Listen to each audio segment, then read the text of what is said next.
बढ़िया सुंदर चमकने लाल कपड़े में न जाने क्या रख दिया और राम जी से बोली कि हमारी कुल देवी है, इनकी पूजा करो। लखनलाल जी बोले बिल्कुल मत करना भैया।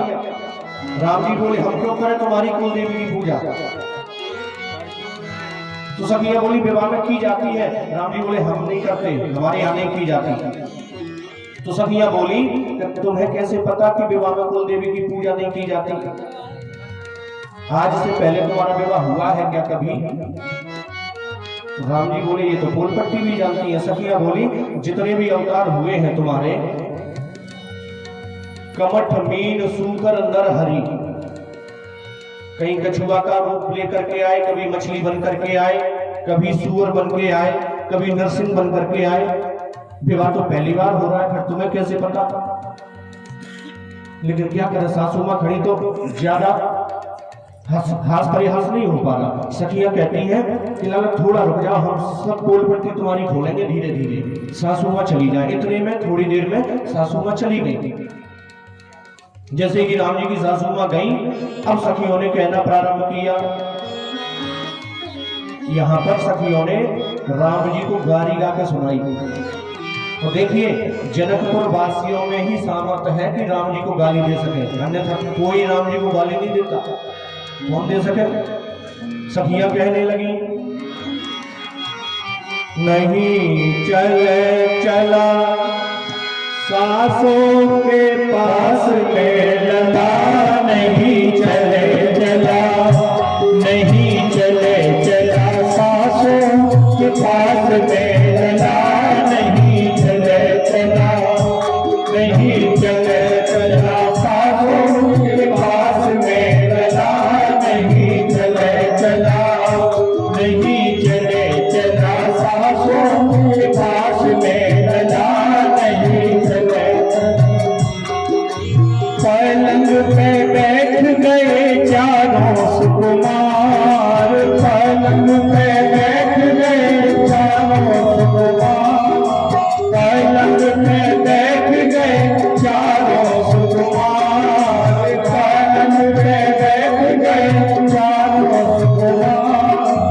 जुट आई सखियन की भारी भरमार, जुट आई सखियन की भारी भरमार। अंत संत बकने लगी सखी के विचार, अंत संत बकने लगी सखी के विचार। गयो होश चला, गयो होश चला सासों के पास में लला, नहीं चले चला, नहीं चले चला सासों के पास में लला, नहीं चले चला।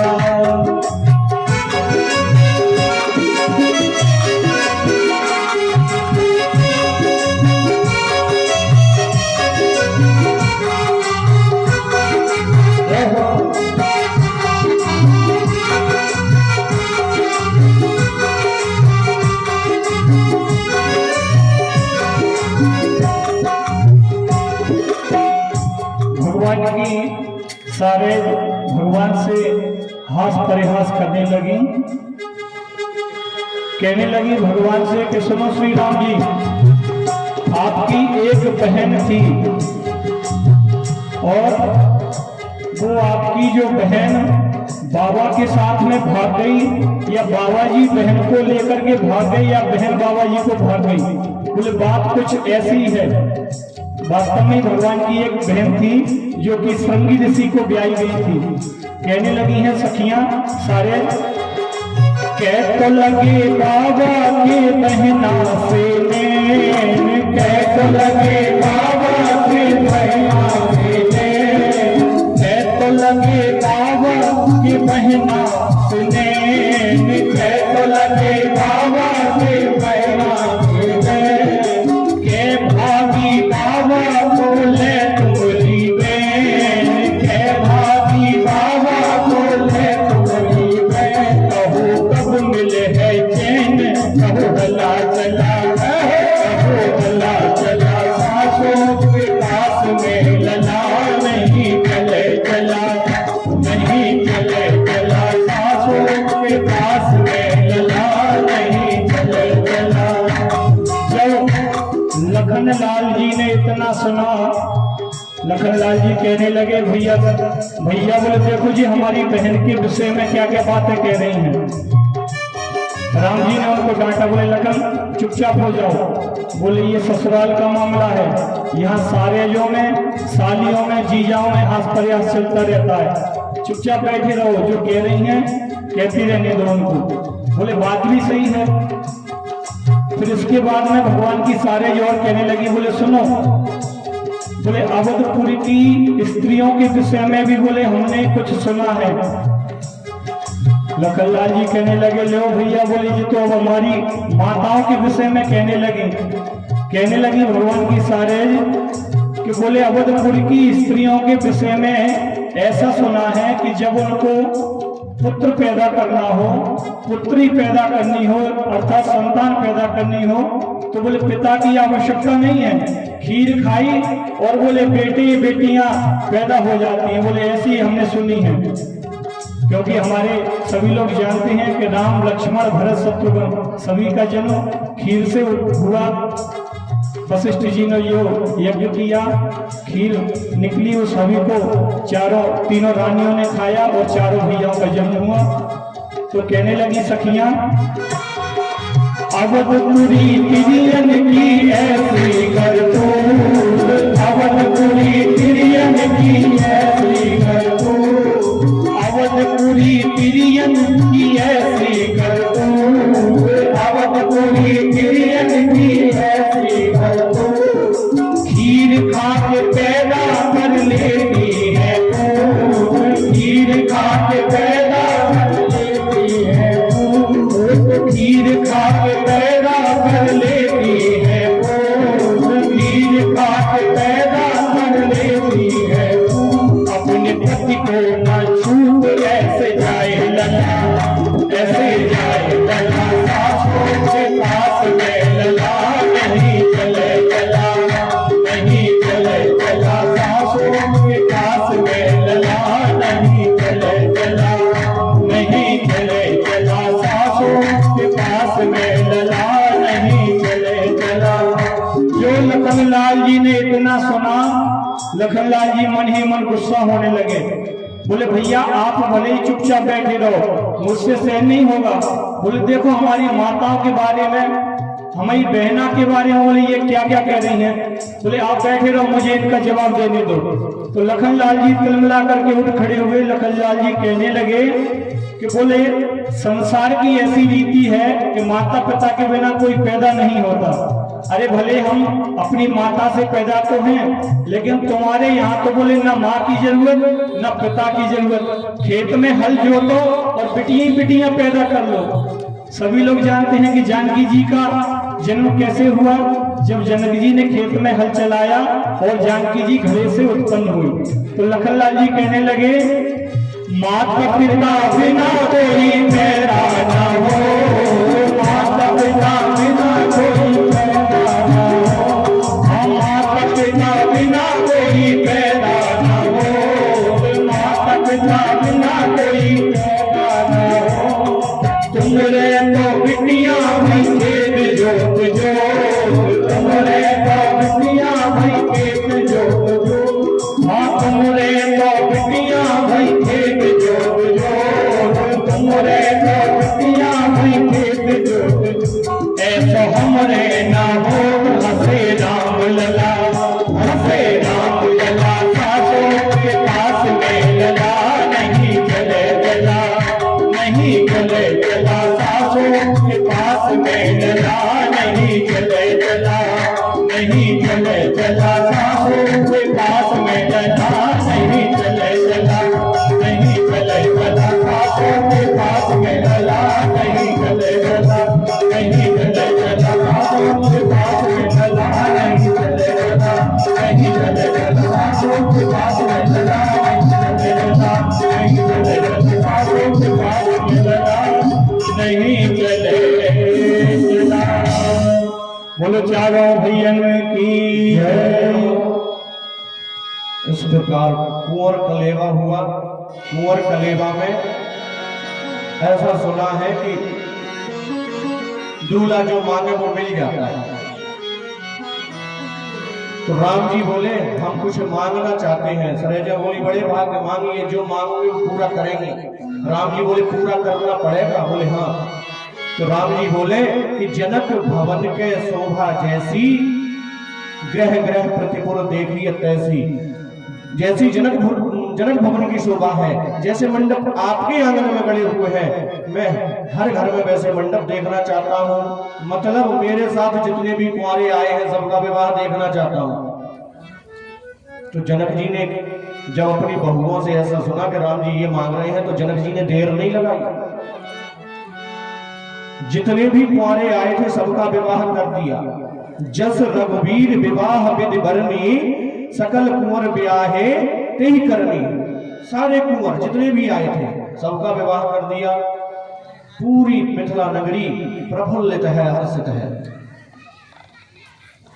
अब कुछ ही समय बाद वह बेला आई कि जिसको ज्ञानी से ज्ञानी अगर देख ले वह भी सहन नहीं कर पाता।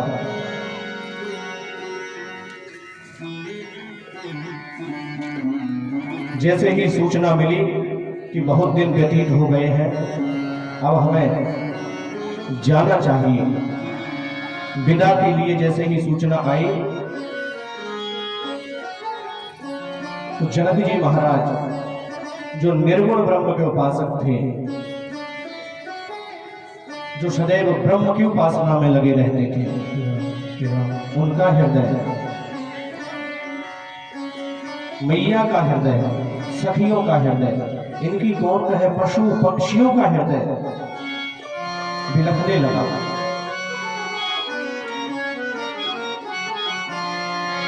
आखिर क्यों न बिलखे? विदाई की बेला होती ही ऐसी है।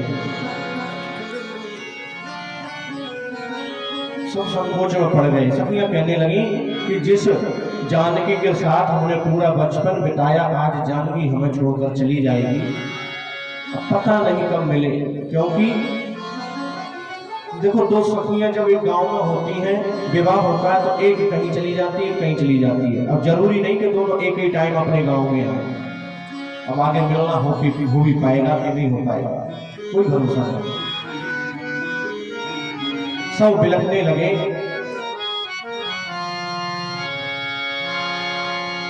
मैया जानकी भी अपनी माता से कहने लगी कि माँ, अभी तक तुम्हारे यहाँ मैं रही। पिताजी से कहने लगी, पिताजी जो भी गलती मुझसे हो गई हो अभी तक के समय में उसे क्षमा कर देना। जनक जी का हृदय रो पड़ा। जनक जी की आंखों से आंसू आ गए। जनक जी कहने लगे, पुत्री कैसी बातें कर रही है तुझसे और गलती? मैया जानकी रोने लगी, पिता के हृदय से लग गई। कहने लगी मैया जानकी, पिताजी सारी गलतियों को नजरअंदाज कर देना, आपकी बेटी हूं, कभी उन पर उनको दिल पर मत लेना। मैया रोने लगी, जनक जी रोने लगे। जो हर्षित वातावरण था वो शोक में बदल गया। जानकी मैया के वियोग के शोक को कैसे सह पाएंगे? मैया जानकी कहने लगी,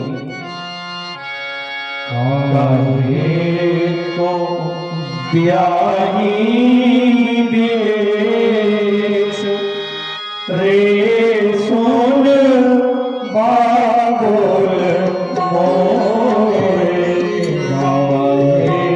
तो ब्याही देश रे सोन बाबोल मोरे, तो ब्याही देश रे सोन बाबोल मोरे।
दशरथ जी ने विदा मांगी। जनक जी हाथ जोड़ करके आगे खड़े हो गए। महाराज, आपके अनुसार हो सकता है व्यवस्था न कर पाया हो,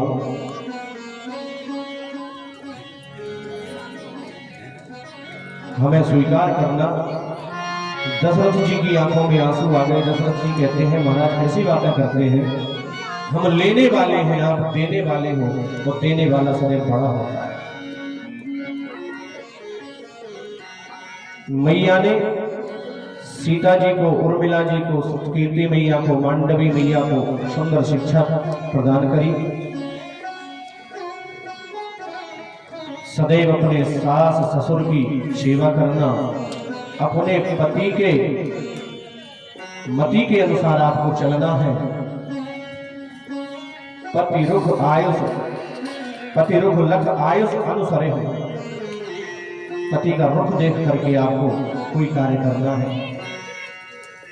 सुंदर शिक्षा प्रदान करके जनक जी महाराज ने विदा करी। दशरथ जी महाराज जैसे ही विदा करा के अवध की ओर आए,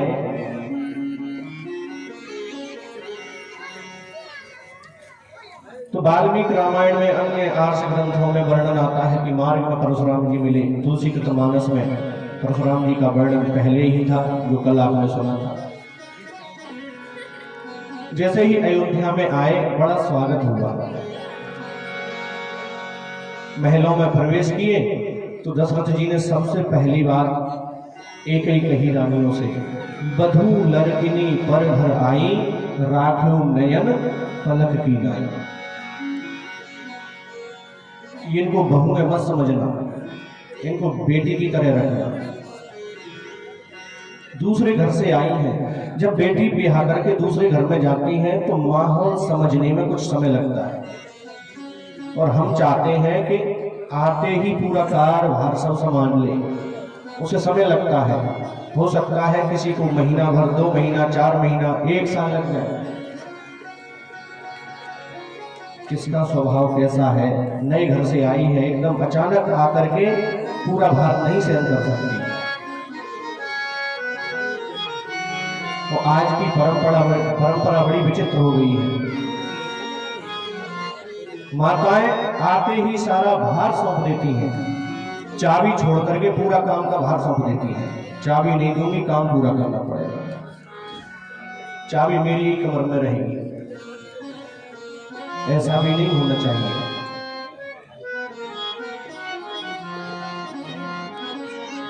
जिस प्रकार आप अपनी बेटी के लिए चाहते हो, उसी प्रकार दूसरी की बेटी के लिए भी व्यवहार करें। आप चाहते हो कि हमारी बेटी दूसरे घर में जाकर सुखी रहे, तो आप भी किसी दूसरे की बेटी को अपने घर में सुखी रखिए। आप चाहते हो कि बेटी आकर के सीता की तरह हमारा सम्मान करे, तो पहले आप कौशल्या बनिए। माँ जब कौशल्या बन जाएगी तो बहू अपने आप सीता बन जाएगी।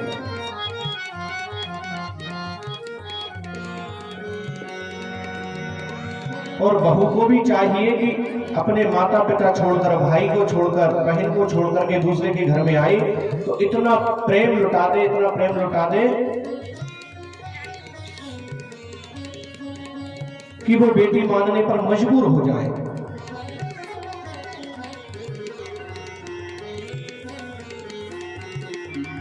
देखो, बेटी शक्कर की तरह मीठी होती है, सबको अच्छी लगती है। बहू नमक की तरह कड़वी लगती है सबको,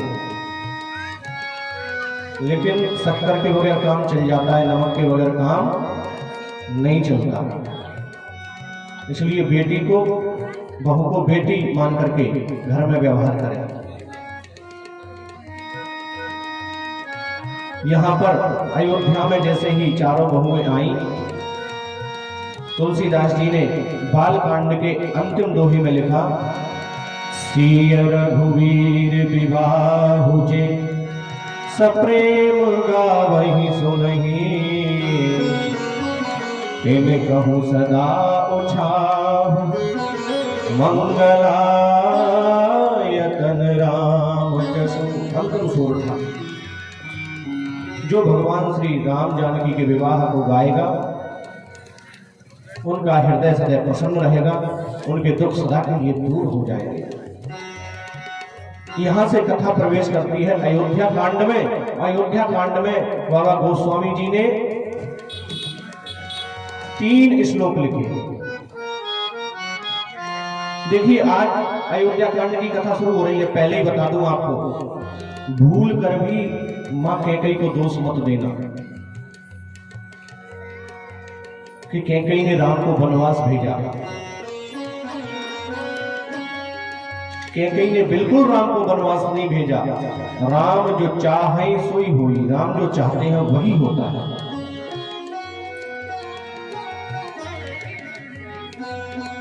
जब भरत जी मिलने गए थे तो भरत जी तमाम बातें की राम जी से, मैया कैकेयी के बारे में। तो राम जी भरत जी से बोले, भरत तुम कैसी बातें करते हो? जो कैकेयी मैया को दोष दे वो लोग मूर्ख हैं, मूढ़ हैं। कैकेयी को बिल्कुल दोष मत देना। दोष दे जननी जड़ तेई, जो दोष देगा वो जड़ है, मूर्ख है। राम जी के वचन है ये। राम जी वन क्यों गए? देखिए, आपको बताऊं, एक पिता जब अपनी संपत्ति पुत्र को देता है तो आजकल तो बिल्कुल विचार नहीं किया जाता, लेकिन पहले पुत्र समझता था कि मैं इस संपत्ति की रक्षा करने लायक हूं कि नहीं हूं। जब तक पुत्र के जीवन में पिता के समान तप नहीं होता तब तक वह पिता की संपत्ति की रक्षा नहीं कर सकता। तो राम जी ने विचार किया कि पिताजी मुझे राजा बनाने की घोषणा कर रहे हैं, मैं इतने बड़े साम्राज्य को कैसे संभाल पाऊंगा? इसके लिए पहले मुझे साधना करनी चाहिए, तप करना चाहिए, और यहां महलों में रहकर तप हो नहीं सकता। इसलिए राम वनवास गए। एक राजा था, कोई राजा के 3 बेटे थे। अब राजा ने मन में विचार किया कि कौन से बेटे को राजा बनाऊं, मेरी वृद्ध अवस्था हो गई, कौन सा बेटा राज्य को संभाल पाएगा। तो उसने मन में विचार किया, परीक्षा लेकर देखता हूं। तो वह राजा 5-5 पसेरी चना तीनों बेटाओं को दे गया और अपने पुत्रों से बोला कि जब मैं लौट के आऊं तो सुरक्षित पाऊं इन्हें, जैसे कि तैसे रखना। और वह चले गए। 2 साल बाद लौट के आए। एक बेटे से मांगा कि मैं जो सामान दे गया था कहां है? तो उस बेटे ने तो जुआ में, ऐश आराम में पूरा पैसा बर्बाद कर दिया था। दूसरे बेटे से कहा, बेटा मैंने तुम्हें जो सामग्री दी थी कहां है? तो दूसरे बेटे ने बड़े संभाल कर उसको बांध करके अंदर कमरे में रखा था, जैसा का तैसा ला करके पिताजी को लौटा दिया। तीसरे बेटे से कहा, बेटा कहां है? तो बेटा कहता है, पिताजी यहां नहीं दे सकता मैं, तो उसके लिए आपको साथ में चलना पड़ेगा। और पिताजी को साथ ले जाकर के राजकोष में ले गया। वहां देखा तो राजमहल में बड़े बड़े हॉल बने हुए थे, पूरे हॉल चना से भरे हुए थे। पिताजी ने कहा, मैं तो केवल 5 पसेरी दे गया था, ये इतने? बोले, पिताजी आप मुझे दे गए थे, मैंने सोचा ऐसे खराब ना हो जाए, मैंने खेतों में डलवा दिया, बढ़ेंगे। पिताजी ने अपना राज्य उसको दे दिया कि तू मेरी राज्य की रक्षा कर सकता है। तो पुत्र में पिता के समान तप होना चाहिए, साधना होनी चाहिए, तब वह पिता के राज्य को, पिता की संपत्ति को संभाल सकता है। 3 श्लोकों के बाद में गोस्वामी जी ने एक दोहा लिखा, श्री गुरु चरण सरोज रज निज मन मुकुर सुधार, वरनौ रघुवर विमल जसु जो दायक फल चार। गोस्वामी जी ने गुरु के चरण कमल रूपी रज से अपने मन रूपी दर्पण को साफ किया। क्यों किया साफ? गुरु की वंदना क्यों करी? क्योंकि अभी तक तो तुलसीदास जी कह रहे थे राम जी की कथा, ध्यान देना, अब यहां से शुरू होगी राम जी के भक्त की कथा। भगवान के गुण गाना साधारण है, सरल है, लेकिन भगवान के भक्त के गुण गाना बड़ा कठिन है।